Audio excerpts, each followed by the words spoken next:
If you're an American thinking about moving abroad, have you really considered what it means for you to become an immigrant? I'm Darian, an American who moved to the Netherlands, and this is part 17 of 31 things Americans in the sandwich years should consider when planning a move abroad. Today's topic is your new identity as an immigrant. There's a lot of discussion around the words expat and immigrant. Some people use them interchangeably, but let's be real. If you're moving abroad with the intention to make it your long term home, you're an immigrant now.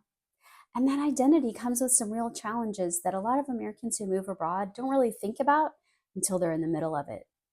What comes to mind when you think about how immigrants are treated?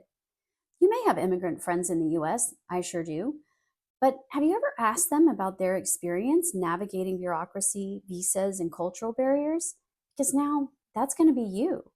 Are you prepared for a visa renewal process that could determine whether you get to stay in the country you've built a life in or not?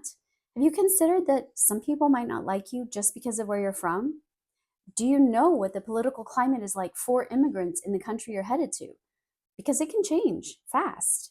If I had a euro for every time some anonymous person online has told me to go back to my country just for saying I miss wearing athleisure, I'd be rich.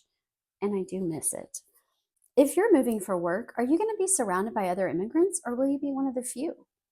How prepared are you to truly integrate into your new country?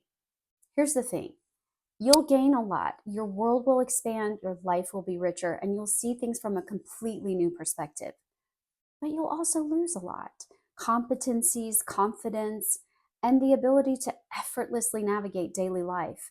It's one thing to feel out of place when you're 22 and backpacking through Europe, but it's an entirely different thing when you're mid career, established, and suddenly you're struggling to fill out basic paperwork. That hits different.